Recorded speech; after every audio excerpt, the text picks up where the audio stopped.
when it works. When it wants to.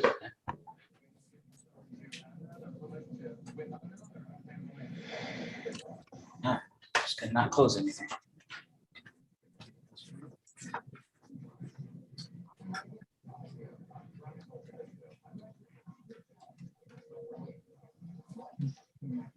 This isn't getting broadcast. It is. It is being broadcast. No, it's not an executive session. This is a public meeting. Oh, we're gonna vote. Yeah. Well, there was discussion of that, but this didn't really qualify for an executive session because they're not, because if they were going to be employees, if you were hiring an employee, but when you're hiring a contractor, no. Okay, all right.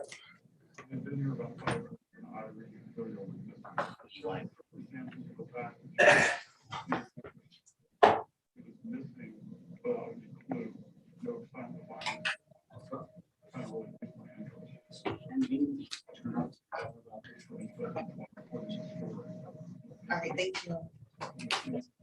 Okay, we ready to start? All meeting in order. Let's introduce her. Who we have. I'm Jody Koblenz with DLZ, and this is Jonathan Mooney, also with DLZ.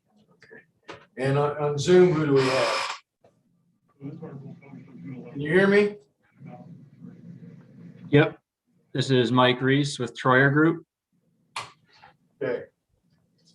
Carl, you can hear us okay? I can, yes. Okay. All right. Who do we want to start?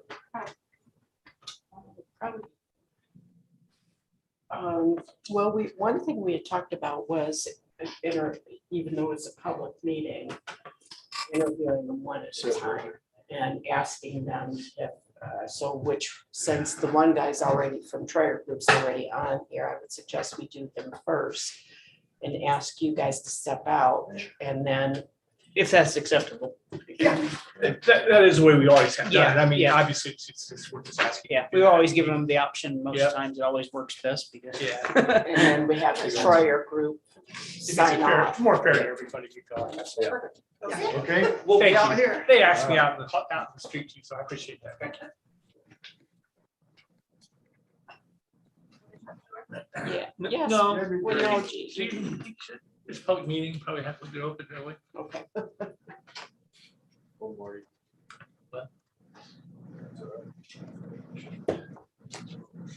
So I guess we start with Mike from Yeah. the Troyer Group. Mike, go ahead and start your presentation. All right. So I guess I kind of just found out about this meeting today, so I don't have a formal presentation prepared, but I guess just wanted to hear what you'd like me to present. We have our proposal that was sent, going through the scope and our fee. We've been fortunate to work with the county on several different design and planning projects over the years. Of course, the 5-year master plan from 5 years ago. And since then, we were able to start the Stellar Communities process. And unfortunately, that program was canceled last year with COVID and everything that ensued from that. But we've stayed involved with the Constellation of Stark committee, and we're working on the implementation parks projects that resulted from the runner-up designation from the Stellar the previous year. So we're very familiar with the Stark County parks and things that have been going on recently with planning efforts from that committee. It'd be great to be able to kind of tie this process in with the things going on in that committee and the county. Since we've done the 5-year master plan for the county 5 years ago, we've been able to do about 6 or 7 5-year master plans for other communities in Indiana. Some municipalities, some other counties, such as St. Joseph County, city of Bloomington. We did work for the city of Knox, city of Napanee, and city of Goshen. And then we've done many individual park master plans and implementation projects as well. So park planning and design is definitely my passion and our biggest expertise for our landscape architecture and planning team here at Troyer Group. I'd be happy to answer any questions you have about our qualifications or the proposal that we have for our scope of services and fee. Do you have some questions? Mike, you did our original plan, and you know some of the changes that have happened since that plan was made. What do you think is going to be the biggest thing and the biggest change as far as, or the most work for you in this new plan? So with these, it will be a lot of some of the information from, the natural features, the historical elements, some of the existing facilities that can be replicated from the previous plan, which is helpful. But IDNR also really wants to focus on what has happened in the last 5 years and what's changed. So, of course, there have been quite a few changes, especially with this previous plan being the first one from the county. In talking with Rick, potentially having the Parks Department with a Parks Director, our superintendent coming on, that kind of takes the next step in not just focusing on the facilities and the parks themselves, but also, looking into the operations and the other programming potentially, and things of that nature beyond just the capital improvements, which kind of were the focus of the original plan as we look to do some more things at Bass Lake and the county forest, for example. Also with, the kayak launches and river access, the new parks that are coming on through the Stellar program at near Bass Lake and at Coons Lake Beach. There's a lot more going on that we'll be able to go into in more depth in this plan.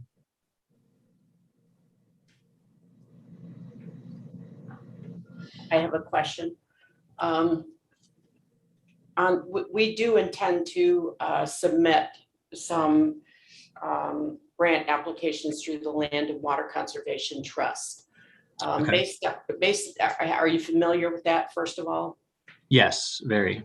Have you ever done any of those grants before? Yep. We've done a few of them before. We're currently working on one with the city of Plymouth that we completed the design, and that's going to head out to construction for bidding this fall.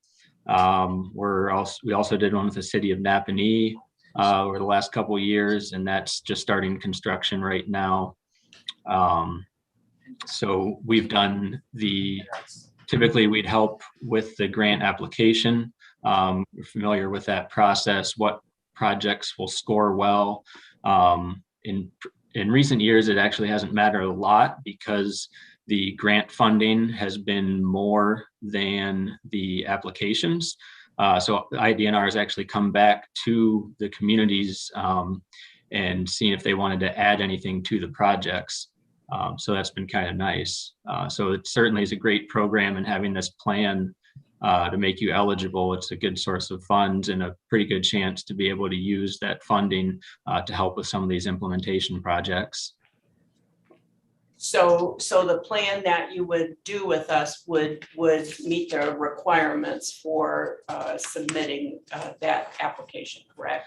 Correct. And we'd meet this 5-year master plan, would follow the IDNR requirements and that schedule. So we'd have to have the final plan in by April of next year, and the LWCF application is typically due June 1st. So as we go through this master plan process, we could start to look to identify implementation projects that you'd be eligible to apply for that grant funding next June to get that process started. Of course, the grant would be separate from what we're gonna approve preliminarily here, which is Correct. our plan. But since those applications are due June 1st, and the final plan isn't gonna be submitted according to this till April 15th, do you see that as a potential problem or? No, the draft plan, this plan will basically be done by early January, since that's when we need to submit the draft plan to IDNR. At that point, we will be able to get their comments back, make the final updates, to have, usually we get those in, late January, early February, and then make any revisions for park board adoption of the plan in February or March. So it's ready to submit to IDNR in April. So by January, we'll have the plan, pretty much all put together. So we'd have an idea of potential projects that you'd want to start talking with IDNR about, looking at how they'd score and how well suited they are for LWCF. Okay, so because our plan expires the end of January, so there'd be a gap technically that we would not have an approved plan, correct?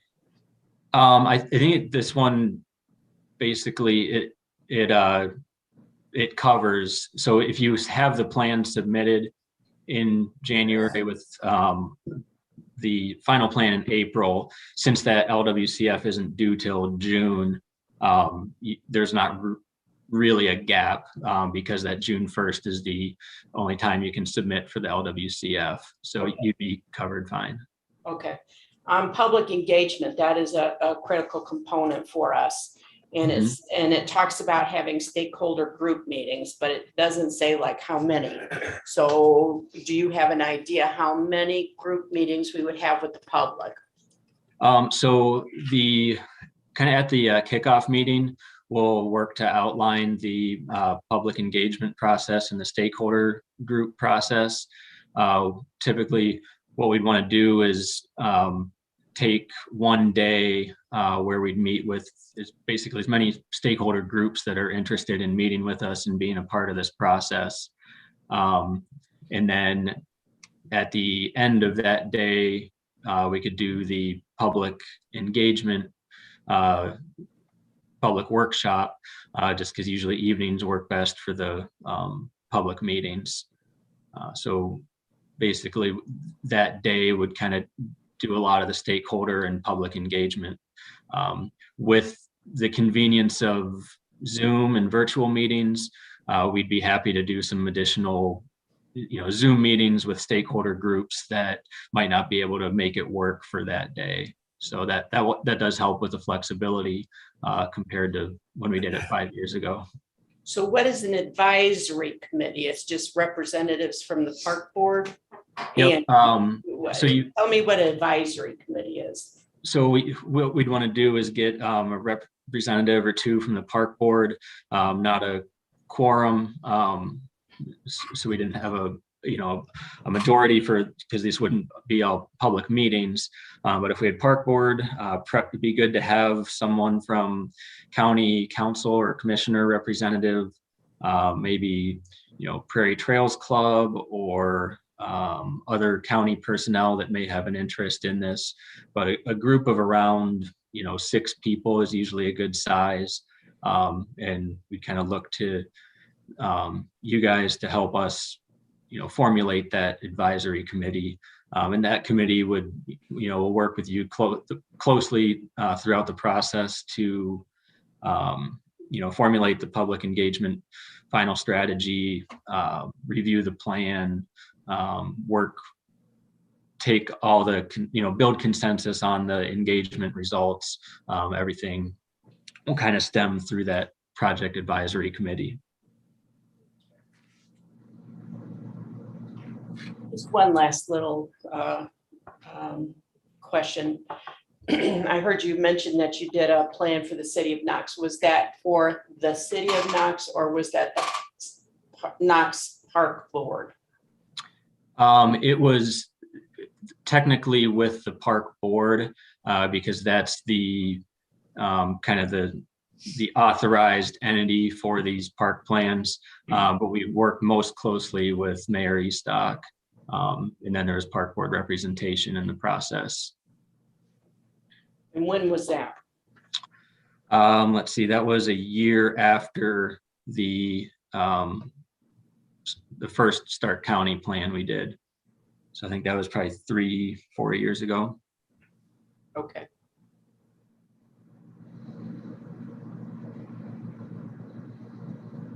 And just so one more question, sorry about that. Sure, no Just so problem. just so I'm clear on your proposed fee, you have a lump sum fee listed.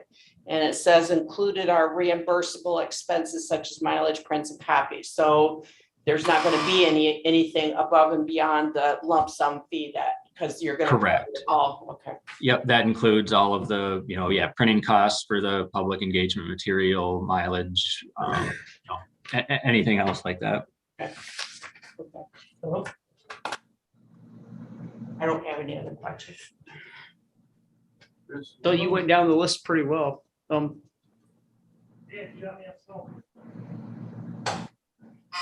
Marty or? Yeah. I know. Overall, just as a synopsis, kind of compared to the last 5-year plan, is there anything that sticks out that you'll do different now that you've seen that you need to improve on from last time to this time, since you've done other park plans? Yeah, that's a great question. We've done some park plans that really focus on the capital improvement side of things and kind of master planning for the parks, where we've done others that really focus on staffing and programs and recreation and that side of things. So we have a lot more diverse experience since we did that first plan where it really focused on the capital improvements. We also have more experience with IDNR and the funding, other funding options in general to be able to create a more realistic plan. There was some of the goals in the original plan were lofty for not that they ought to be done in 5 years, but having more tangible and achievable goals would be helpful. Another thing we've done that we'd want to do here is have in the plan document itself, we have the action item matrix that kind of guides you over the next 5 years. But we'd also have that as a separate standalone document. Typically, we just do a spreadsheet that's easy to use for the Parks Board and Park Superintendent. But it gives an opportunity to look at the goals and strategies for each year and kind of look back at that and use that to assess progress. Things change every year on potential state agency funding, local funding, other things that go on. So having a dynamic document that you can update and continue to guide you more successfully over the 5 years is something that we've done on more recent plans that I think is very helpful. So you'd prioritize projects over the 5-year period. Correct. Yep. So we'd look at,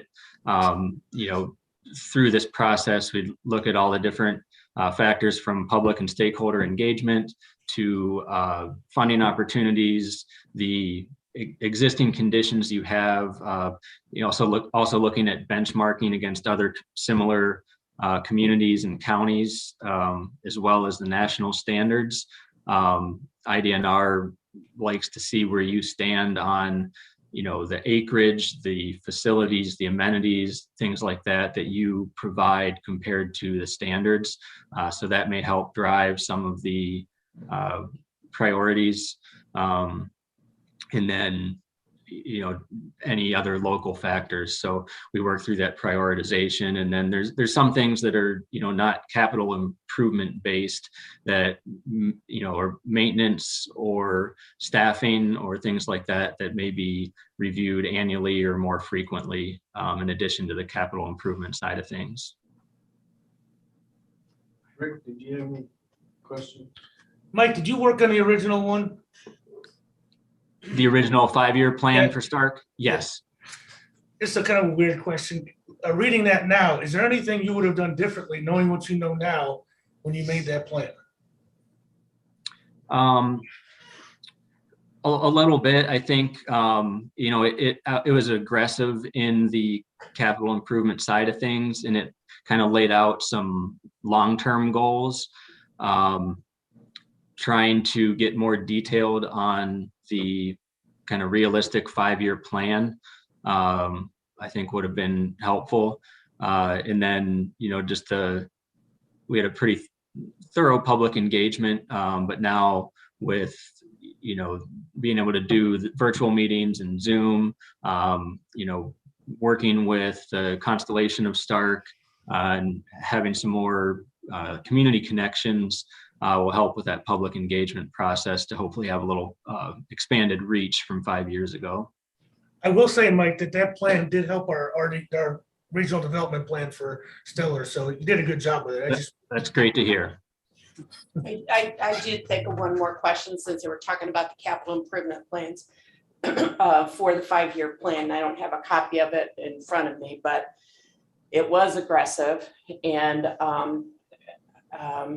I'm not sure a fledgling park board really had the capacity to meet those 5-year, because it was a 5-year plan. When you say long-term, I don't think 5 years is very long-term.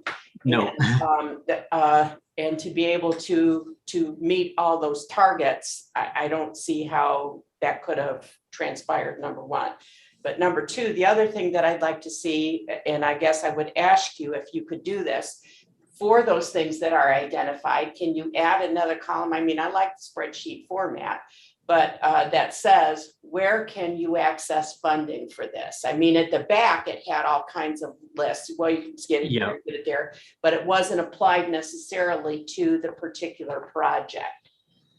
Yes, and that's something we have done on the recent plans, not just funding, but also other local assets and resources that could help contribute to the implementation of the project.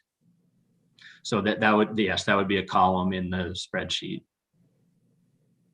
I'd like to ask. Yeah, Mike, I have a question. One thing that's a little different is the county has taken over operation of the Bass Lake Beach, which I think we kind of anticipated somewhat at that point, but it actually has happened. And part of that is there's essentially an RV campground associated with that. Do you have any experience? I don't know if I don't expect that you do necessarily, but do you have any experience with planning with respect to the future of these kind of facilities like an RV campground? Yeah, we've done, you know, the 5-year planning to individual park planning to the implementation of projects. We've done some campground work. We did the planning and implementation for the campground at Indiana Dunes State Park. Worked on that through a master plan in Steuben County. So yes, we have the experience and expertise to having done this through implementation to help guide more detailed and thoughtful planning up front. And it's very exciting to hear that the county has control of Bass Lake, and because I know that was a big focus on 5 years ago, the lease agreement and everything with Bass Lake. So that's great to hear. Carl, do you have any questions? I don't, no. Anyone else? No. Okay. I guess that's it then. Thank you for your presentation. We appreciate it. Well, thank you very much for the opportunity.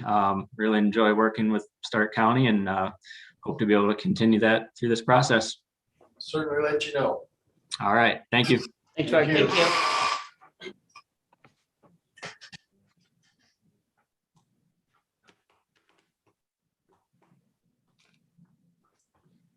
Do you know his if Edwin is gonna? He did not get back with me. I emailed him again today, and he gave him a Zoom link after I got it from Wendy, and no. basically, as he outlined what they do a bare minimum, they have the public meetings, they do just enough to satisfy the DNRs. You know, he admitted that, and they don't do anything fancy, they get your park plan approved, basically.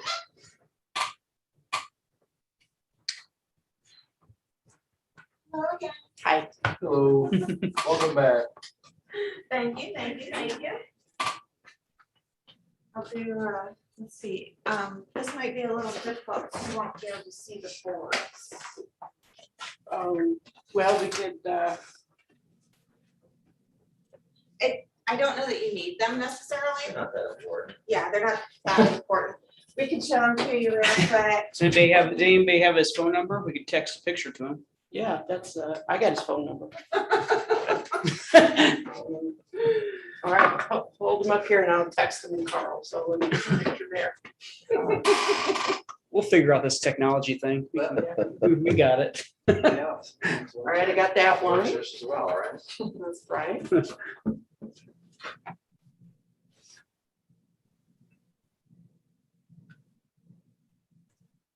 Hang on, Carl, I'll just be texting him to you here in a second. All right, thank you. Okay, well, I'll do a quick introduction. I know I've already mentioned to you, I'm Jody Koblenz, I'm with DLZ.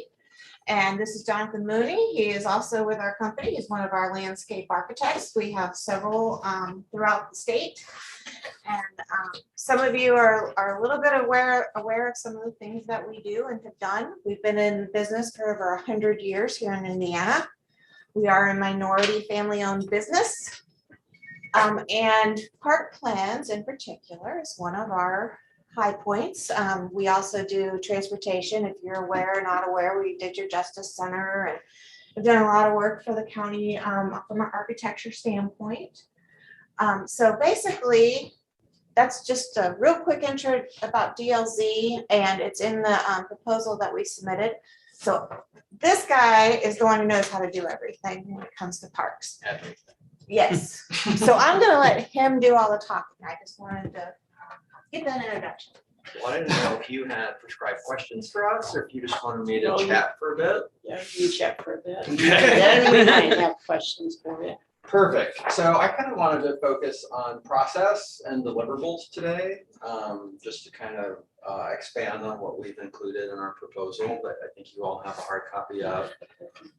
In general, these 5-year park and rec plans are kind of split into 3 segments. We have a supply analysis, we have a demand analysis, and we have a needs analysis. So I'm going to kind of just talk through a little bit more detail of each of these.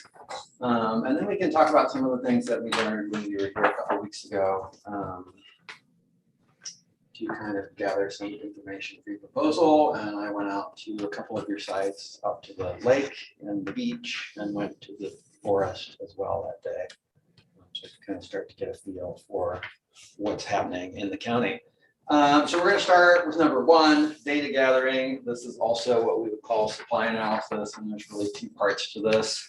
We have to gather all kinds of demographic data, right? So we're going to look at age, income, employment, all of this demographic data we get from sources like the state of Indiana or Esri or a variety of other places, and we kind of incorporate all of this data. And you might say, okay, I mean, that's an IDNR check mark. Please include this in your report. But the important part about what we do with it isn't just listing that. Here's your population statistics, here's your income statistics, here's your education level statistics. It's actually going a step further and doing the analysis of how that potentially impacts recreation in the community. So how do these factors of population perhaps impact? So if you have a shrinking population, how is that going to impact the future of recreation for Stark County versus a growing population? So really kind of gathering the data is one step, but really kind of drilling into it, working with you to do that, but kind of doing that analysis portion of how all of this really impacts how you're gonna really move forward with your recreation system over the next 5 years. Secondly, we have to do a supply analysis. That's when our team, and there's quite a few of us that we've listed in our proposal. Landscape architects and planners like myself. We have a variety of engineers of all types, whether that be mechanical, civil, electrical, structural. We included architects in our org chart so we can evaluate your structures. We also included some engineering people as well, so we can do kind of a really comprehensive look at all of your existing facilities. And you don't have a ton, so it's not exhaustive for us to do that. But looking at those facilities, and then also during that supply analysis, looking at what other communities within the county are also providing. So we're going to do a thorough analysis of the county controlled facilities, but we're also going to look at city or Knox Park. So we're going to look at North Judson Parks. We're going to look at all the recreation opportunities that exist in the county, and that can actually include, and I just was sharing with Jody, we did a Portage, one for Portage Township and Porter County. Portage Township was the client. They had 5 properties that were under township control, but our report included kind of a very detailed matrix of every park or recreation facility in their area. So that included city of Portage parks, that included private facilities like a tennis club. We had a very detailed matrix saying this is not only what you provide within your local parks, but also what other opportunities are out there from a recreation standpoint. And that helps us kind of gauge demand later and gauge needs later. And that's really something DNR likes to see, is a more comprehensive, right? They kind of want this in three viewpoints. So a regional viewpoint of recreation surrounding your community specific recreation, and then kind of a facility by facility inventory of what you have happening. So that's how we kind of tend to approach these. So maybe something a little bit more regional than what your original plan potentially showed. So we do this, and we also look at ADA, and we look at all of these things in your existing parks, and then we move on to demand analysis, which is essentially fancy word for public input. And that's how we start to gauge what the demand for recreation is. So we've included 3 different public meetings at various phases. We'll do one up front in the data collection, which is kind of the raw data that we're gathering from the public. We have suggested that we'll do a public presentation at the draft plan level or somewhere in the draft plan level to get additional feedback at that point. And then we have included a final presentation of the plan at the end of the process. So those public outreach meetings, potentially some stakeholder meetings, interaction with the park board, as well as a public survey. In the past, we've done those both digitally and paper copies. So we've had paper copies at the library, but we've also had obviously the ability to complete that survey online. And then we're able to kind of synthesize all of that data. And we've done various things for our clients. We've created little graphic postcards that you can have sitting around in various places around the county, so people can pick one up and scan a QR code that takes them right to the survey, or has a web link on there that they can punch in and get to the survey. So we want to help make sure that you guys are going to get good feedback in that survey. It's really important. And then we'll synthesize all that data again into a whole series of charts and graphs and pretty things, but also meaningful feedback on what the community is saying works and what the community is saying they need. So that demand analysis, then we move on from there into the needs analysis, which is kind of the final component of the DNR required plan. We use a whole variety of benchmarks to kind of understand needs. There is the National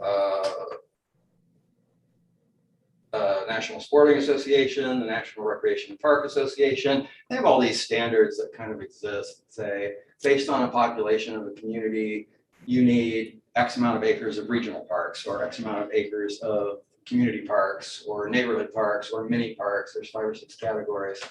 So we kind of use all of that data and what we learn and all of that public outreach to kind of come up with a formula of what's missing. And again, part of that's based on standards, but a lot of it's also based on this team really listening to you and listening to the community. So we have to kind of make sure we're balancing actual community need from all of our public outreach against some of these standards. For instance, in Portage County, I'll just use that as an example again. Regional parks, not necessary, right? Even the data and the standards showed they didn't need, that's like 1,000+ acre park. And so, you know, part of our recommendation wasn't you have to have a regional park. It was, you don't really need a regional park. So let's focus on other things like community parks or mini parks or neighborhood parks. So that needs analysis kind of happens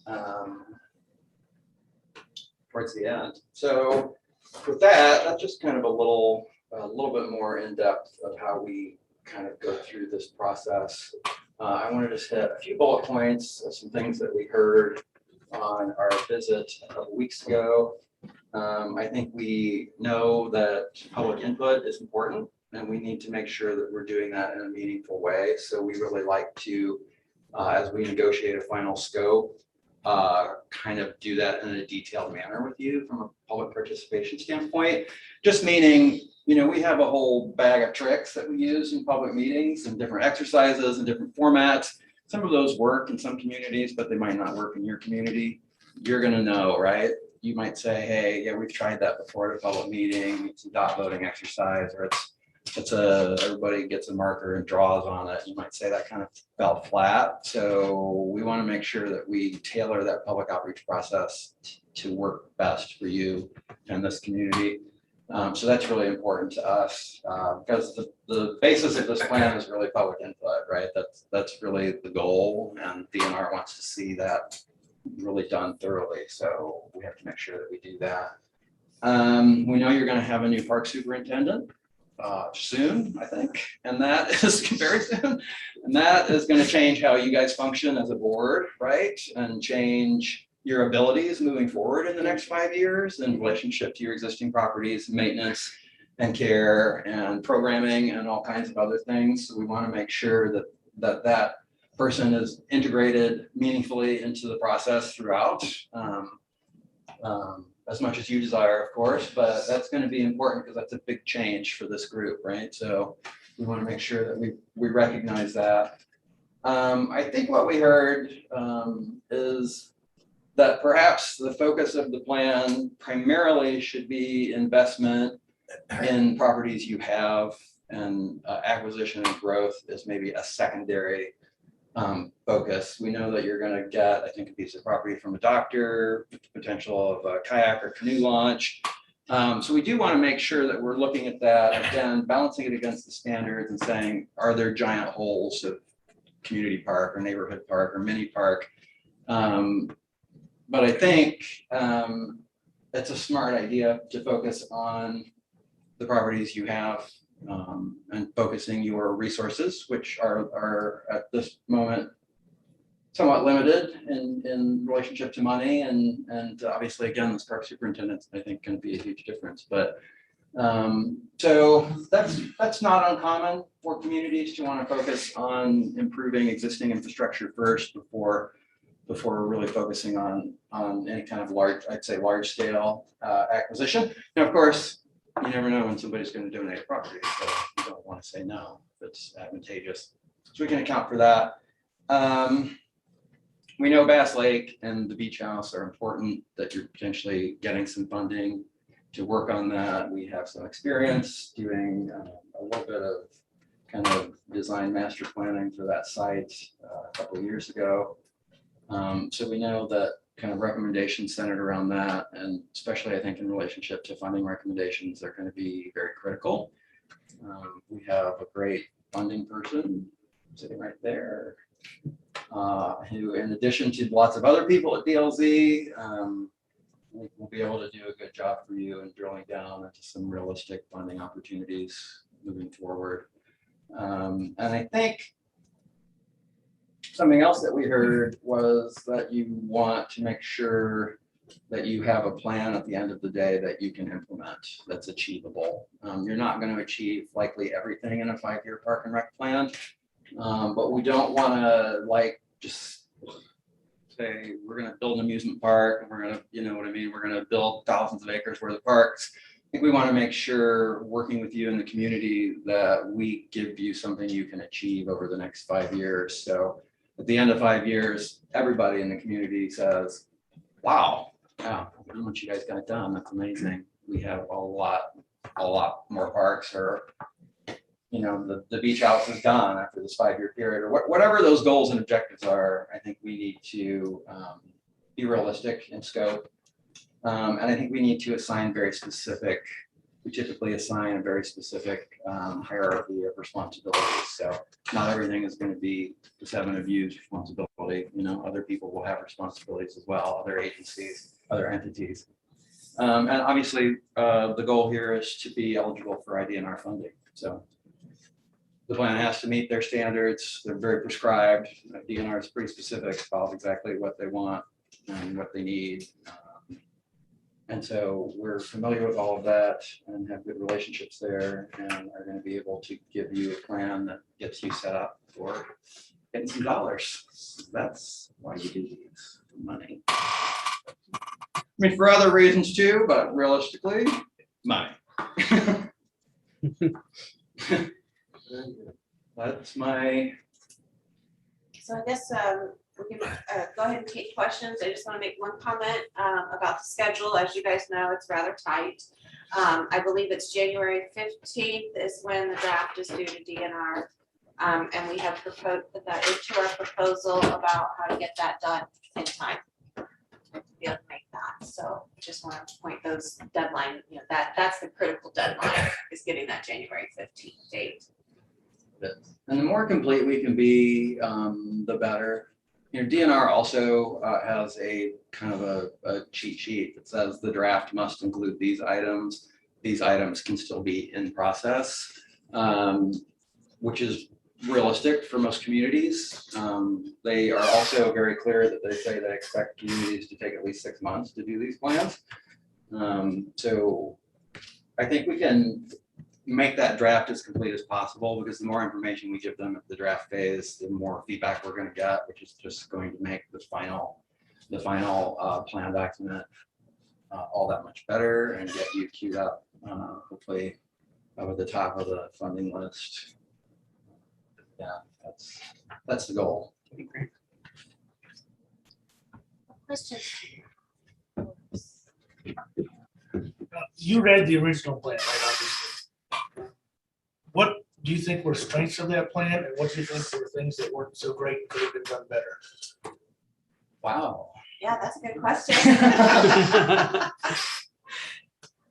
You know, I don't like to say negative things about my former or fellow colleagues' work, so I'll try to be diplomatic, considering you just talked to them a few minutes ago. I think that plan was fine. I think for me, it lacked that level of detail that I was kind of talking through, and some of these other things, maybe looking at the county holistically in relationship to not only your facilities, but overall facilities throughout the entire county. I think it seemed a little bit like that, for instance, is a 2-page chart of essentially every recreation facility in Portage Township, in Porter County, and then everything they provide, like if they have basketball or swimming or whatever. That's the kind of, I think, more comprehensive level that we like to dive into for these, and I think that makes DNR happy. So I think for me, I think that plan was fine. I think it lacked a level of detail that can be helpful overall in the plan. Going back a little bit about the regional, you know, I mean, you guys have such a great opportunity in the trail system and a little bit more detail and reaching out. You've got to understand that you've got the Great American Discovery Trail, you know, and coming through here and being able to reach out and why that is so important. So just maybe a little. Yeah, because even though that's not your facility, at least not at this moment, might be at some point. That's something that can bring people in from far and wide into your community and hook them into the facilities you do have, right? So bringing people into the community through that national level trail, that's pretty special. Not everybody gets those national trails. That's a big deal. I don't want to put the cart before the horse, but I'm going to anyway. How familiar are you with the completion of Land and Water Conservation Trust grants? I've personally done several. They're not the easiest grant, but they're not the hardest ones either. I mean, we've done the most, you know, right off the top of my head, I can think of, I did the one for North Liberty and we got the spray pad. And I did one in Monticello with the Villa-Thayer Park. It was more of a natural path and butterfly garden type application. So I'm pretty familiar with it. I mean, it's not, like I said, it's an intense application. It's not, you don't just check the boxes, but we'll go through, usually what I like to do is I sit down with you and we'll go through the scoring criteria and see where you're gonna fall. If you're gonna fall, you know, do we need to do this? Do we need to do that? Do we need to tweak this or that? And then I also highly recommend a meeting with DNR in Indianapolis. I know that sounds like a lot, but. With the entire park board, you mean? No. Or- It doesn't need to be the entire park board, but at least I would prefer to have two of you. Just because they like to take your draft and they like to sit down with you and then they'll go, oh, you can get more points doing that and you can get more points doing that. And typically, on typical years, they get so many applications. That is one way you can stand out. They will remember that you came and sat with them. And a lot of these applications, to be quite honest, are very similar. And so how do you make yours better than everybody else's? And it's those little things. It's a lot for you to go all the way down to Indianapolis and meet with them. I get that. But if you really want the money, those are the things that I have found to be much more successful than just filling out the grant forms. There's more to it than that. What was the maximum award that you have personally written a grant for with them and received for us? With land water conservation, Mhm. well, the maximums have changed, but it was 350 was the last maximum. Okay, and have you gotten 300? Oh, yeah. Okay, Yeah, I okay, honestly typically we write it for that much. okay. Now I will warn You're you, only one grant per year per park board? no, So like if we wanted to write 2 grants. right, For 350 each one of them for different projects, that's acceptable? you can do that. You will likely only get one because they do look at it from a geographic standpoint. And I will, just to give you a little warning about land water conservation and the actual implementation of it, there's one thing to get the money, there's another thing to actually put it to ground. Is that you're now following a different set of rules. So you get into, and Rick knows all about that stuff, and you do too, the environmental. You've got to follow all of those processes. So it gets more expensive than like you could take a crew out here and put a sidewalk in for a lot less than you can use land water conservation money to do it. So I just want to warn you. Because we have to pay for all the environmentals, not. It can be As included part- as part of the okay. grant, but it takes away from your capital part of that grant. Okay. And there's a fair amount of that gets in there. Some of the things that we have done to help get those funded, and again, these come from the little tricks that DNR has told us. Putting in a bioswale or anything that will clean the water. You gotta remember, you gotta put those in and then you have to maintain them. So I often look at what project you're wanting to do I mean, I know that you guys are focused on land water right now, but there might be another pot, depending on what you're wanting with it. We can look at other pots also of different types of funding sources. Because honestly, the land water conservation grant is not a lot of money when you start adding in all those costs. And so I don't like to disillusion anybody, oh, hey, we're gonna get a $500,000 project. You know, that's great. You're gonna spend at least 150,000 on overhead. Process. Yeah, process. So just so you know, but doing a 5-year park plan opens you up for more than just land water conservation. It may not be required for some of those other grants, but you will score a lot higher because you have one. Okay, so also on the land and water grant, what other kinds of requirements are there? Besides for your environmental, park? I'm sorry, For your park, for example, we were talking about the effect that might have on our campers. that shouldn't, and after that meeting last week, I did go back and take a look, because I really wasn't understanding some, I haven't been involved with, what was going on with the campers, but I sat here last week and I heard all of that. And one of the things I heard was that they couldn't be there full time. And I didn't look really hard, I'll admit, but I couldn't find anything that disqualifies that in any way. There's rulings that say that you can't privatize space. I could say, okay. Right, that part, That's yes. the point. If it constitutes privatizing the space, it isn't necessarily that they can't have a campsite there the whole year. You see what I'm Okay. saying? But when they start like enclosing, privatizing the space and stuff, that's the key. And there may It's gotta be, be public outdoor Access. recreation. yeah. That's the public thing it's access. gotta be, right?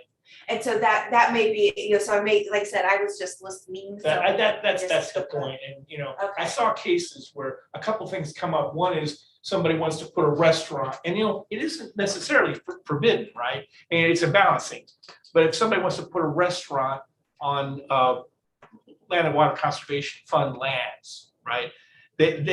That's not forbidden, but they're gonna look at the percentage of land, the impact. So if you had a 2-acre thing and they privatized essentially, half an acre, that would be too much. But if you had 100,000 acres and they privatized half an acre, it probably wouldn't be. That's the way I saw Are you the looking- equation. Does that make sense? Yeah. Yeah, I think that's how it works. So you see, it's a balancing test to comply with the rule that is for public outdoor recreation. Yes. Section 4F. Are you looking, yes, are you looking to purchase land with land water conservation funds? No, we own the land already. The land was Okay, that's what I acquired. thought. The land was Okay. acquired with land and water conservation funds. Oh, yeah, but it was over Originally. the 20, that there is a rule on that of so many years, and I don't remember what it is off the top of my Really? head, yeah, Well, that's interesting. It So only has the to be- rules expire after? Yes. Really? they do. I did not It's know a that. useful life, and there's actually a matrix that tells you, like, for example, a trail project, even though you put federal money into it, it expires after, and honestly, I cannot No, remember that's the interesting. I'll years, look it up. That's but interesting. I wasn't aware of whatever it is.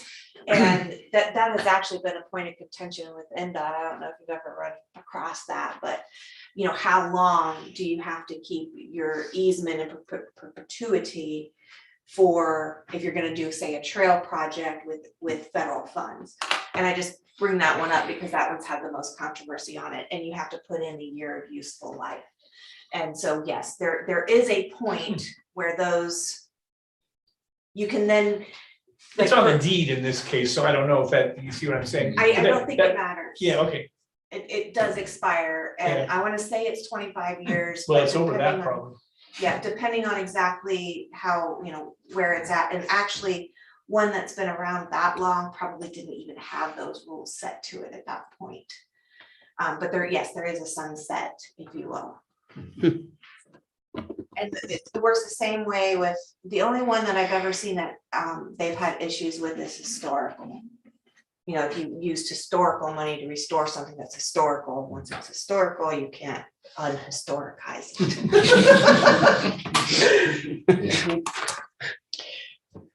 You mentioned that your part of your work would include an evaluation of all the parks in the counties and their services. So we have quite a few of them here in Stark County. We're talking about North Knox, North Judson and Hamlet all have parks. The Railroad Township has a park, and there might be another township or two that has a couple parks. Cynthia, oh, railroad, that's real. Yeah, yeah. So are you, you're gonna evaluate all those? Not evaluate. Okay, I'm sorry. I That's- didn't you're mean, correct, no. I didn't want to miss, Not at the same level of detail we evaluate yours, but we would put together like that matrix I showed you of services provided by these other entities. And that just helps us again know Jonathan, I'll have you pull up that page if you don't mind. when and you we just hear send- somebody in a public meeting say we have to have tennis, then that way we know where is tennis available. You might not have any in your facilities, but Knox may have 8 tennis courts. And so it's just helpful.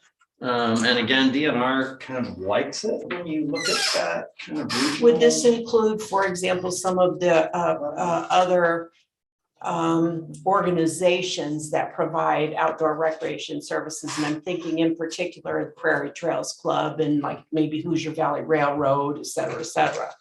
Yep, actually, so I'll show this to you because we've actually got, like, the library is on this matrix and other not-for-profits, or so we have like Indiana Dunes National Lakeshore, and then even like Portage Junior Miss and Portage Pop Warner Cheerleading. What do they provide? Cheerleading is what they provide, but we try to do that kind of comprehensive overview of everything to say, That's available in the county in Yeah. terms of parks and recreation. exactly, so you know, Did you as see part of that, Marty? the, you know, And we have 2 lakes.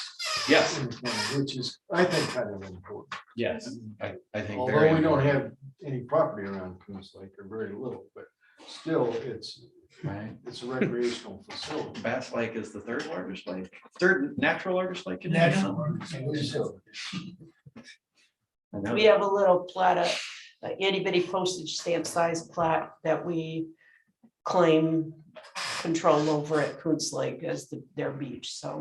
You know, one thing that, you know, that I think it would be great if the park plan looked at a little more this time, we have a bunch of, you mentioned the lakes, there's a bunch of little access points. I don't know how many there are together. Oh, yeah. Rick yeah. probably knows better than I do, but there's more than 10. Oh, much. And there's little public, there's several public dedications of land that you probably have run into this before. They date from the 19th century. So it isn't like to the Parks Department, it's just to the public, right? And how to, you know, whether the plan, I wouldn't mind seeing, you know, a plan that looked at how, you know, how those eventually would either be incorporated in the park system, or that a decision would be made that they're not going to be incorporated, so they're not in this sort of, you know, uncertain. I'll say this in Yeah. public meeting now since nobody's here. I would like to see those parcels deeded to the homeowners and us put in a marina at the Bass Lake Beach where those people can put their boats over there. That's a public meeting finally. With nobody in the public meeting. Hey, I gotta start somewhere. If I would say that when the last meeting, I would have got chased out of here. Yes, you would have. I think you have a lot of little spots where people launch boats from or something. Uh-huh. I maintain about 50 yards at Coons Lake. In front of one person's house where they put a dock, there's about 12 foot of ground. 4 other people will put a dock there too.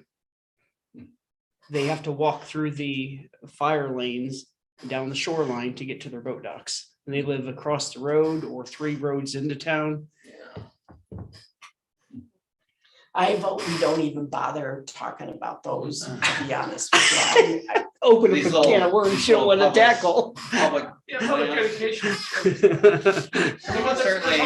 And there's also, I mean, and they're not all on lakes. Yeah. There's also a large one in St. Pierre. There's all that section where the highway goes through. It's this, it was. They call it the triangle. Well, it's pretty, it's extensive, right? Yeah. And then there's also there, of course, they have the park where they have the ball field, which is a conventional park, but the one along along the highway 421. Right is there in front of the yeah, fire department. Yes, Yeah, Was that like leftover from an NDOT project? it's hard to tell. no, it's when they first laid out the town, they were gonna build this grandiose city. And they created this huge boulevard down the middle of town. That's the historic So it's source of it. platted, It's platted okay, and dedicated public. okay, 80 And feet of it right, is 80 used feet by of the right. public somewhat. okay. I think we can certainly look at these miscellaneous parcels to see, is there some inherent recreation value? Like it is, we could easily launch a canoe from here into, right, the Yellow River or something. Or when we go through this process of balancing national standards of how much recreation you really need based on population, do any of these parcels jump out as something that could be a neighborhood park or a mini park or a community Or park dedicated to the homeowners. for whatever reason? So, I mean, I think we can balance what we do with those, but I We think we don't can, have to put that into the draft. We could talk to you about it before. yeah, we can look at it and Decide. see if there's. I think any it's one- I don't value. think the park board should be deciding that stuff. I think that's up to the commissioners to decide. Okay. That's my opinion on it. I mean, we don't have any kind of authority or. Nobody has jurisdiction. any clear authority. We ran into a parcel similar to that on a recent project. And we had, they did some really detailed research on it. I don't know what the actual final conclusion was, but let me look into that because it was this no man's land. And it had been dedicated for public, but the question was if that wasn't gonna let us use it because it wasn't under the community's actual control. And they ended up doing I think, a quiet claim, so they advertise it Yeah. and Quiet title action. okay, I think maybe that's what it was. Anyway, I'm gonna look at that a little bit more, and that was one way that they cleared up one of these weird parcels. I do want to ask you about your fee. It says your project expenses are included in the lump sum. So our only fee would be the stated lump sum fee. Correct. And you're responsible for your travel, your meals, your Printing. printing, Yeah. and you're not gonna be cheap on that, right? Okay. Never out. Just I checking, mean, we're just with us before, and I Don't told tell my them- boss, but I'll print you as many copies of this as you want. I mean, they make us put a number in the contract, but you guys, some of you Yeah. at least have worked with us long enough to know that you just tell us what you want and we'll get it taken care of. What's a lump sum? So, There's the no other- hidden fee in that fee. Now, these land and water conservation grants are due June 1st. So the end result gets down right to July. So We should don't have to we? wait that long. Okay. You'll have the draft by January.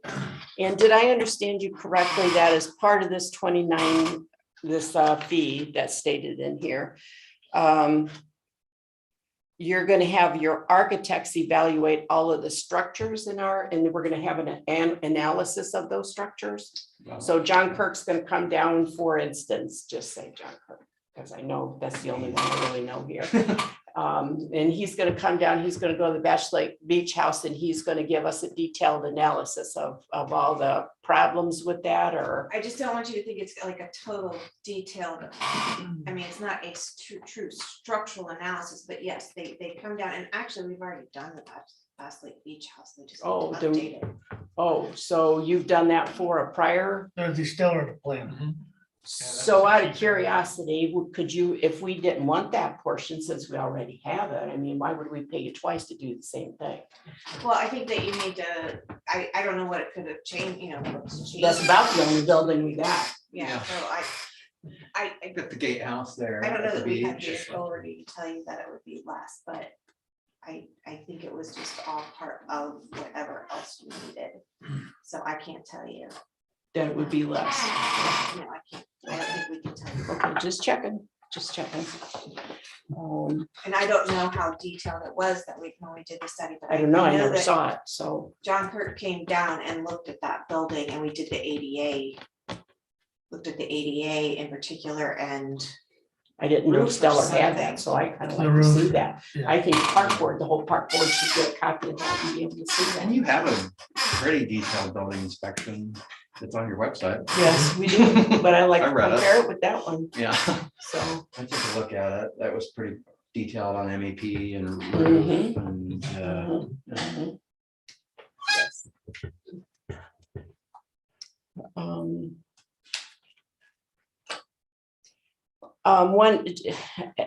One other thing, you mentioned when you would have public input and participation and you would tailor it to meet our needs. If they didn't like little button exercises or whatever, how are you gonna determine how are you gonna do that? we're gonna rely on you to help us. The park board, Correct. okay. That's something that we'll get into a detailed discussion with you and say, and you may say, we don't have anything that's not worked, or sometimes it just leaps off the page for some communities where, you say, oh geez, yeah, nobody would participate in that. I'll say we sometimes like to have big maps out and markers and have people draw, and that can tend to make people a little uncomfortable if they have to pick up a marker and actually draw something on a map. So sometimes that doesn't work out well, but again, you may say, well, geez, we did that for a different project 3 years ago and it was a big hit in the community. We've also done kind of some fun things with what we call the big map. I did it for City of Warsaw, actually. City of Warsaw, and we had a huge, like 20-foot square map that we laminated the whole City of Warsaw area. It was actually the whole township. And we had all the, in that case, we were doing a trail master plan for the entire community about where people wanted to see trails go. So people could actually walk on the map and figure out where they live. And we had all the trails indicated where they were and all the parks. And then people were moving these, basically like a big board game. People were moving these pieces around the giant map and saying, I live here with different colors. I live here and I want to be able to ride my bike here. And so we did this really big kind of floor map. It was really successful there and it was good for families, like kids totally got into it. And so there's some fun kind of more dynamic stuff we can do other than just, we want to make it really dynamic and we want to do not a ton of talking at a public meeting. We want all of you to do the talking. So we want to make it as easy for people to feel comfortable doing that in a public forum as we can. So, a lot of times we will give maybe an introduction, but then it's kind of more of an open house. We might have 6 of us there from our team and we each have a station, and then I have a station focused on something and Jody has a station focused on something and the rest of our team, and then people can kind of mill around at their own leisure because some people are more or less comfortable. We don't make people like stand up at a microphone and say what they want to say because people don't necessarily have to do that in front of their neighbors.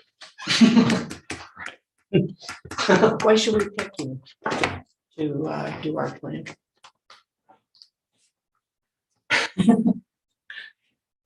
One of my favorite answers is that it's because we care about your community and we want to see it succeed. And I know that, and let me just be very honest. I know that you guys, weren't, I guess, happy with the way things went with the Stellar. But if nothing else came out of it, you at least had to recognize that we cared about the community and we're doing our best to make it, be a part of it. And we want to see you succeed. And DLZ, one of the other great things that I like to remind people of is that we're a full service firm. So if we end up with a problem or an issue and it's historic in nature, or there's a, weird bat that lives somewhere, we've got people we can call on.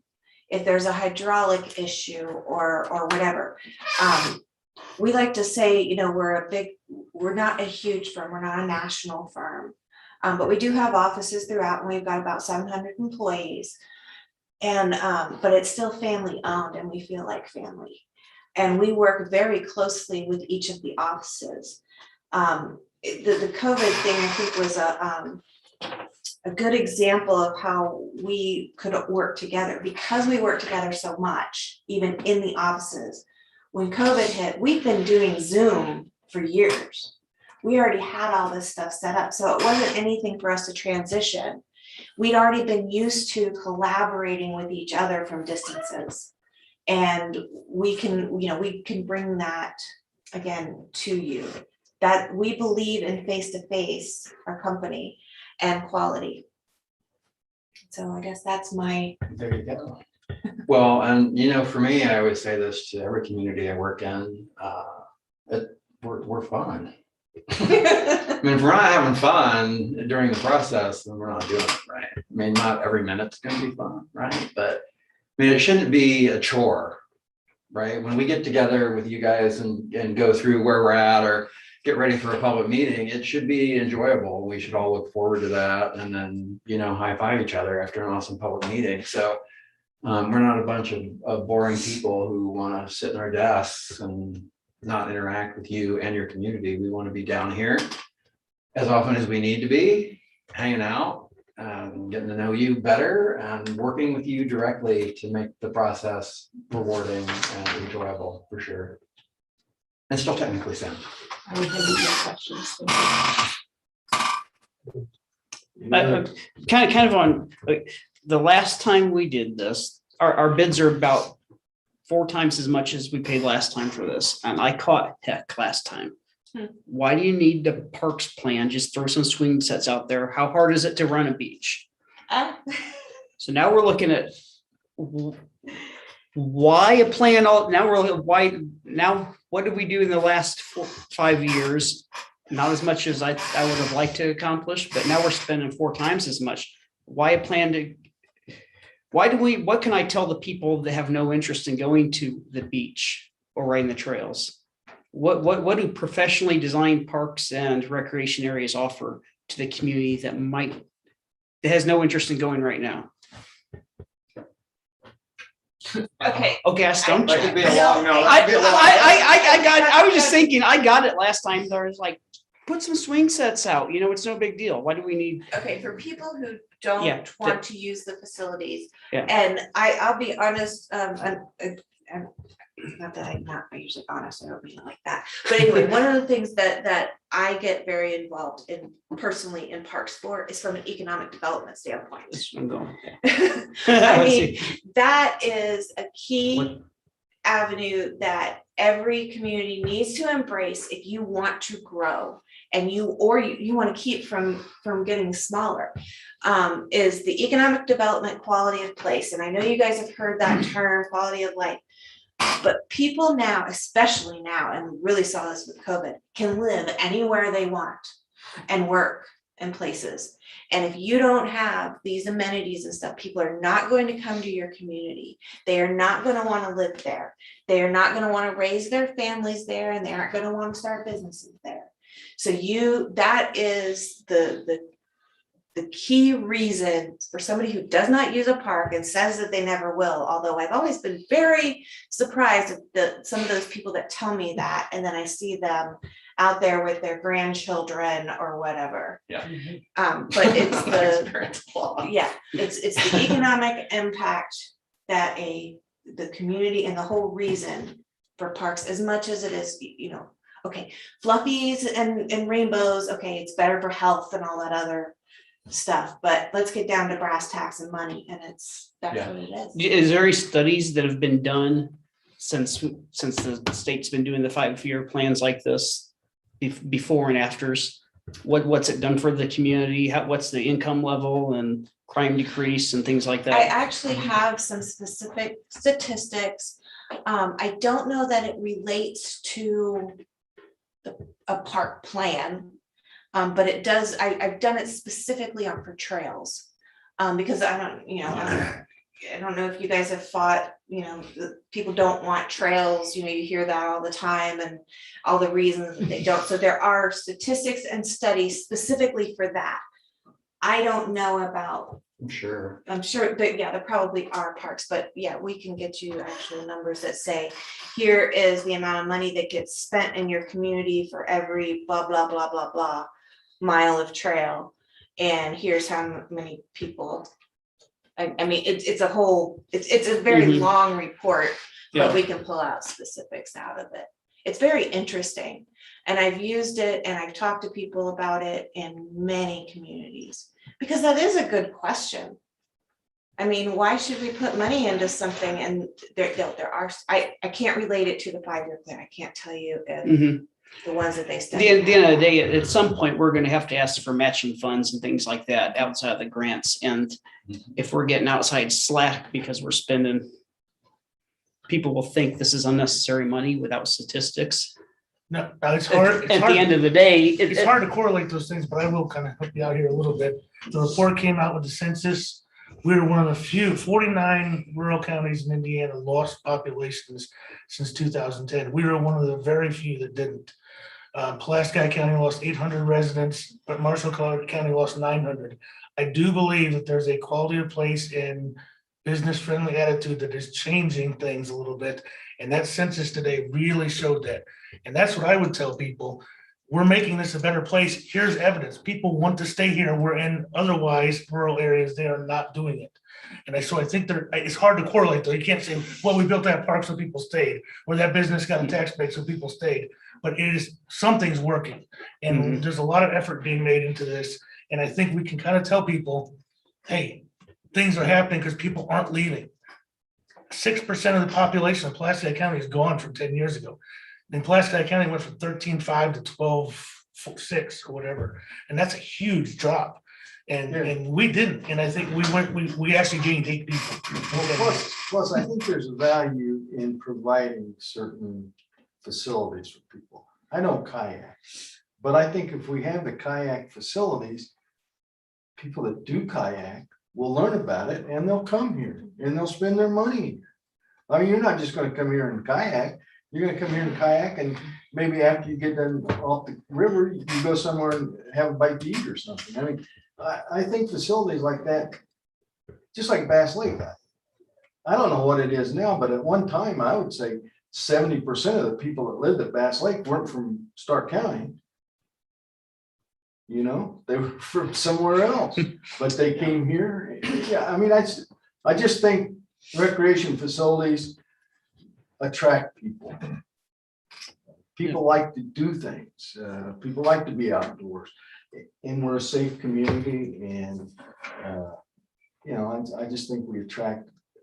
I think the lakes are a big attraction. I think the river's a big attraction. I think the fish and wildlife area over there is a big attraction. And we can't afford these big improvements without the grants, and we can't get the grants without the plan.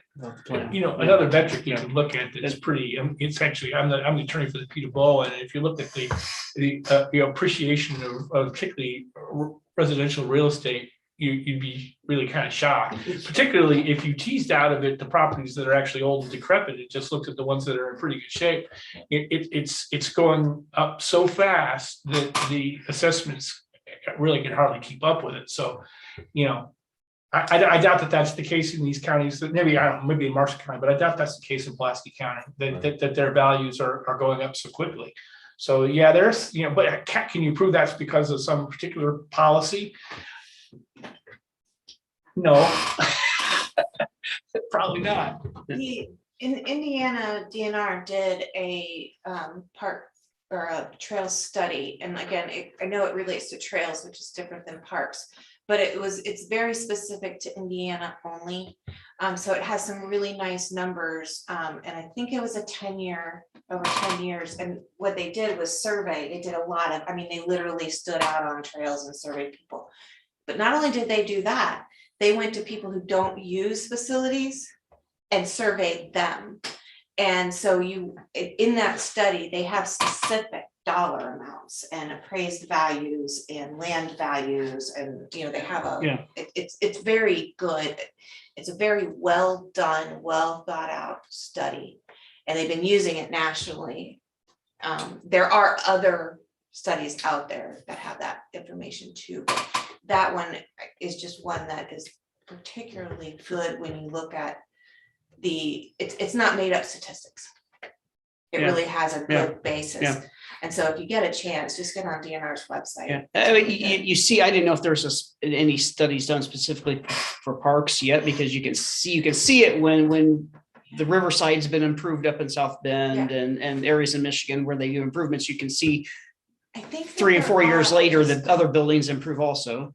You can find them, I'm Yeah, sure. I can't think of one off the top of my Yeah, head. but I I'm just say, pretty you know, sure you I've know, run statistics across like that help the Yeah. naysayers it. sometimes. Yeah, National Recreation and Parks Association probably has. I'm that sure I've seen statistical it, I data just can't available. remember where. So we can. Yeah. we can Thing is, find out. I don't really have any of y'all's contact information really. I mean, I have Rick's email. Because I was gonna say, I can email you when I find one, if you want. Okay. That's all right. I was just curious if you had anything off the top of your I do head. Okay. Well, thank you guys very much for the opportunity. We hope that there is future opportunity here. Yes, thank Thank you very you. And much. as always, Thank you, sir. call us with any questions that you might have in between. Hopefully we can get started soon. Thank you. Thank you very much. Thank you. Appreciate it. Thanks. Have safe travels back home or wherever it is you're going. Thanks.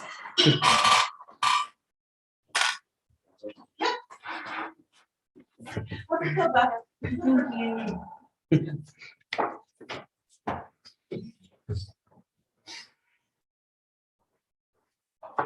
So here's the big dilemma we have. How are we gonna pay for this? We have $52,000 in the bank that we got. Here's the problem is the 4,000 we could do with Curbsy. But I know what Curbsy will do, and they're good, they're great, and they do great things. They will check off all the boxes. They won't do some of the other things that I think.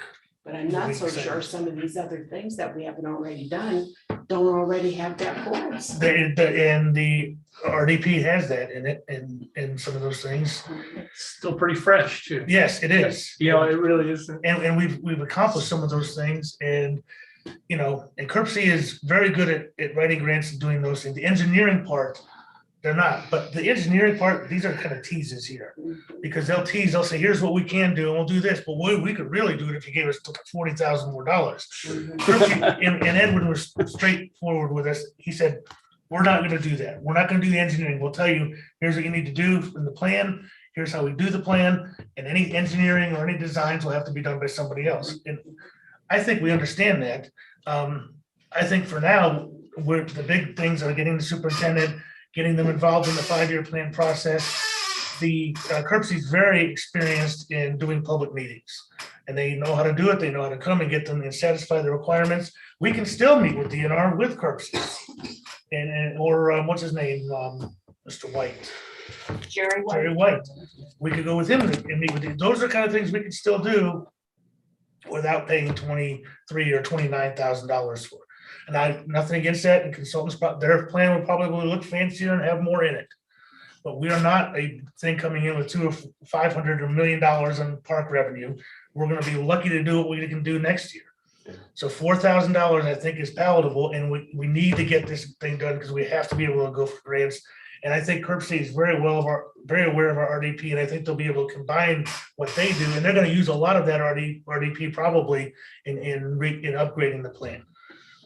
I didn't think that until a few minutes ago, and I just talked myself into saying that Curbsy should be the one. Well, that's exactly what I was thinking, Rick. I was just I mean, we're just getting not in the myself point. tuned up. to go We're not in that the point where direction, we're gonna so. have this, Bloomington or St. Joe County kind of park plan. Yeah. We are just getting our feet wet. I was thinking that too, as I was mentioning the numbers to him. We don't have to wait 5 years to do another 5-year parks plan. Right, We could update, you're right about that. yeah. If this keeps us available in the running for grants for a year or two, we can always come back when hopefully we save more money. If the superintendent's doing a great job and revenue's really coming in and things are going, maybe we do want to do that. You're right. It's a situation where really the RDP can really leverage off that work because, it really won't look that stale as long, I don't think. No. I think and it's nice having been a person that worked like 1,000,000 hours on that thing, that when it gets put to use, it's really good to see. It has been effective. We've gotten other grants from it, and there are many things on that RDP that have been accomplished. Oh, okay. I think we know where we're going, okay? The Carl, you majority have- the majority of these 5-year plans are all formatted. They follow the same format. It's basically getting your your public in to make comments on what they want and this and that, but they all follow the same thing. And if we can get the same thing done that qualifies us for grants for the 4,000, I say that's what we'd look at. Yeah. All right. I make a motion that we use curbside I'll for the second your 5-year motion. plan. All in favor? I, Aye. Okay, very good. So one other thing before we leave. That can was- we schedule- that was a long So, yeah, meeting don't for get that. too excited, don't get too relaxed here. Can we schedule, we have 3 applicants for the superintendent job, and Carl is one of them. So we're not gonna give him copies of the other 2s, but he is available next Tuesday. I know at least one of these others is available next Tuesday, and I'm willing to call the 3rd one to get them here on next Tuesday. Can we meet in an executive session and do our interviews? We'll give them each a maximum of 30 minutes, which should keep us to an hour and a half, and we'll just schedule them one right after the other. We'll do it in an executive session.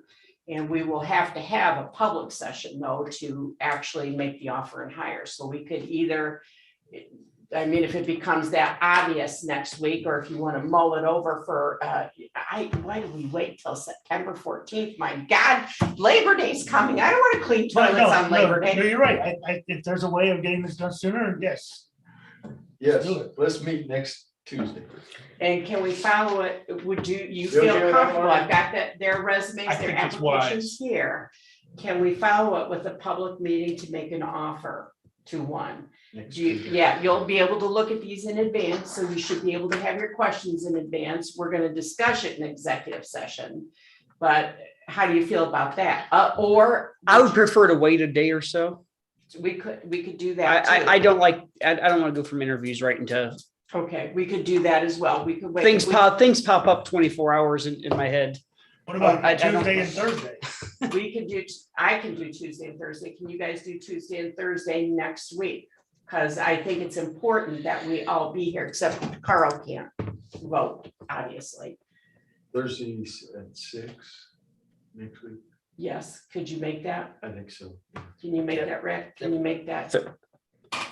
Next Thursday, yes. Okay, so Yes. Tuesday at 6 in executive session, we'll interview the 3 candidates, and then we can come back on Thursday and make a public offer Yeah, of employment. you can get the notice out. in time. At 6 o'clock as well. I think I've already Thursday. sent you the written notice. I think I did things. Okay, I got confused. I'll send it to you. again. Okay. Okay. Okay, All right. here is everybody's. I think she said there's 5. Yep, there should be 5, and because I wanted Marty to have one. And so there's one for me. Their resumes, and now on Carl's, he had applied for, we used his one from a couple of months ago, because so. There's 2 here. Oh, wait.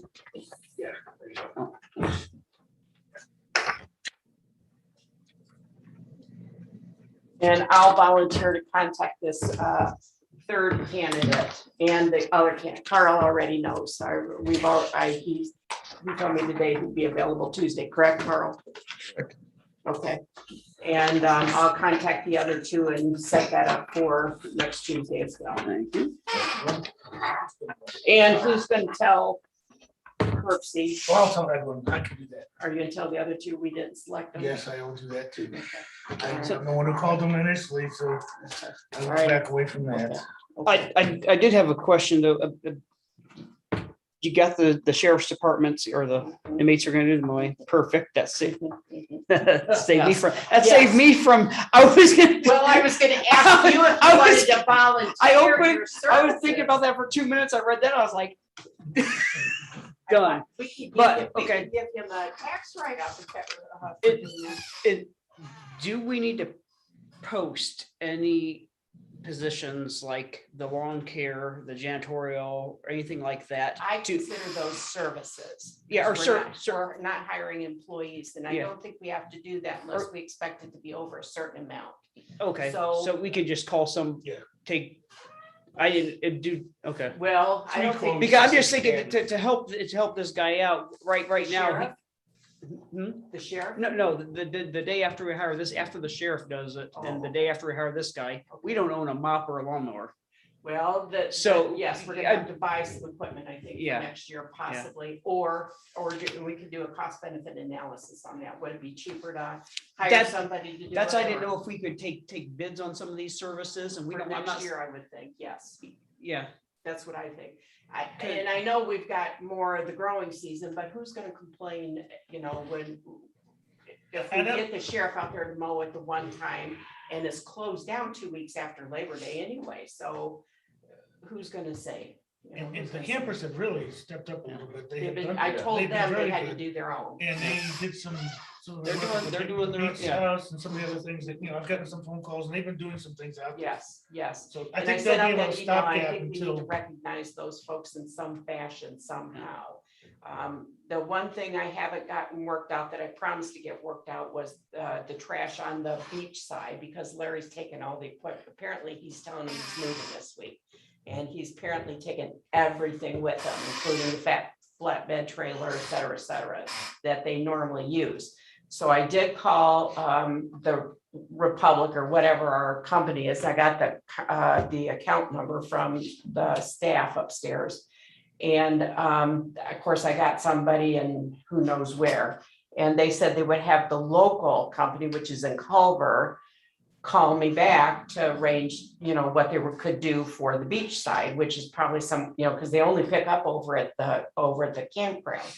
And so I thought, well, and it was first thing in the morning when I called. Well, by the end of the day, I thought, well, I'll just drive over to Culver tomorrow. Well, then I was otherwise detained and could not get that done today. So I'm not sure, if, based on my schedule, if I'm gonna be able to drive over there tomorrow either. So I'm gonna try to get over there and try to make sure I get something arranged, but I do have a flatbed trailer and a pickup truck if worse come to worse. And if they're willing, I can't pick up 100-pound cans, but I'm willing to drive it over there and let them and then take it over until we can get something arranged. But they did tell me, the one lady did tell me that she lives in trailer number 7, which is right next to Larry. And she said that they would do the campground side, but I was not expecting them to do the beach side. And when the group of them pitched in and went over there, I was like stunned. And we're very grateful. I kept thanking them. And I said, who helped you? Because I'd like to pass that on to the park board. And so she sent me the list. And they're planning on doing the same thing next week. They want to help. So, and then there was something else I wanted to tell you. You knew I got rid of the tent campers. That was fairly easy. I enjoyed it too. Did you see the campers without license plates?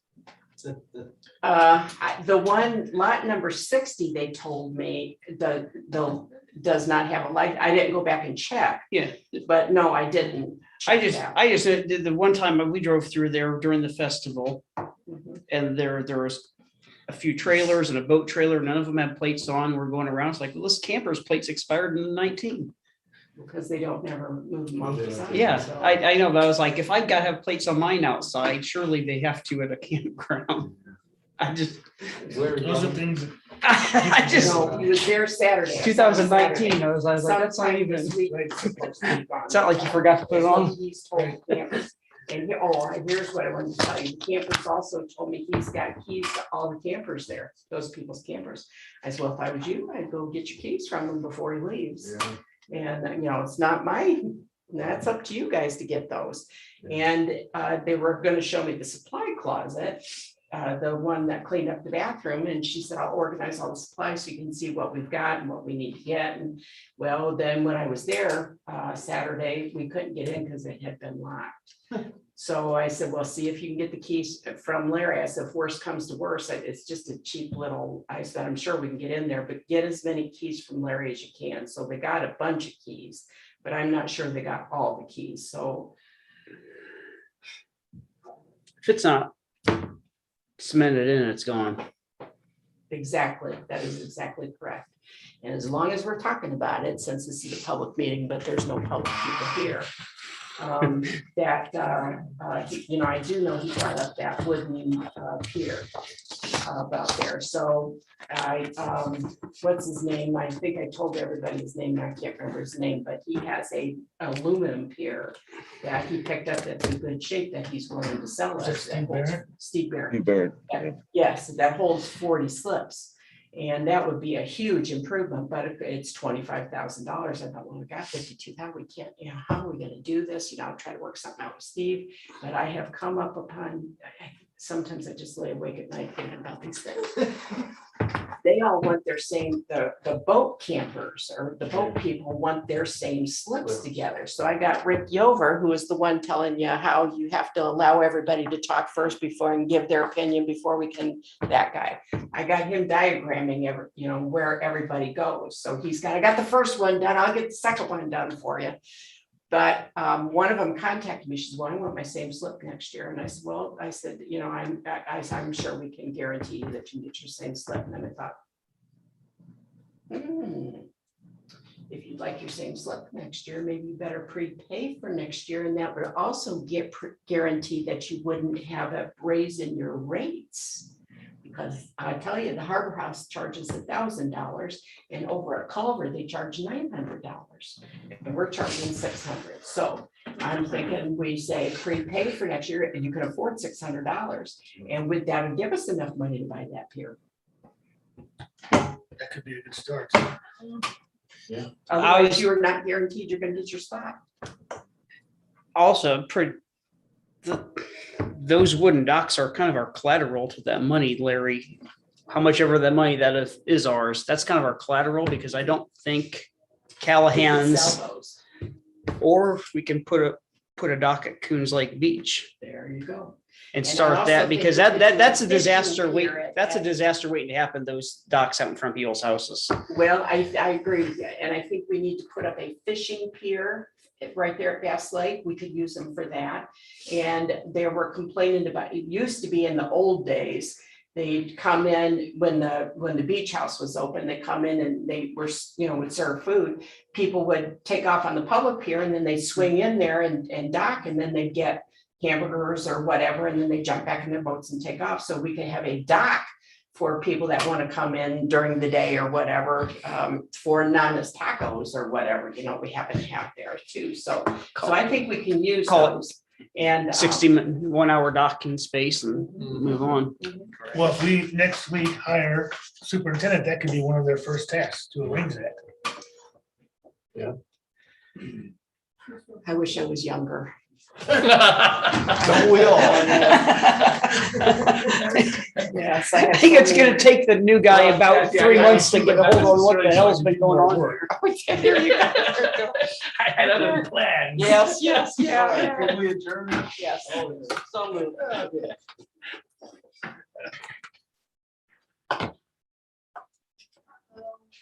What, are you dripping? Well, it's all right. We're gonna go home and we're gonna get you fixed up. We're gonna get you chocolate shakes since you can't eat anything. Very nice. And you'll be fine, That's the girl. only reason I came. For chocolate Yes. Because Sorry. I made chili for dinner and I can't eat chili. Oh. Well, Grandma had to make something fast, so there was something there Bring to, any here.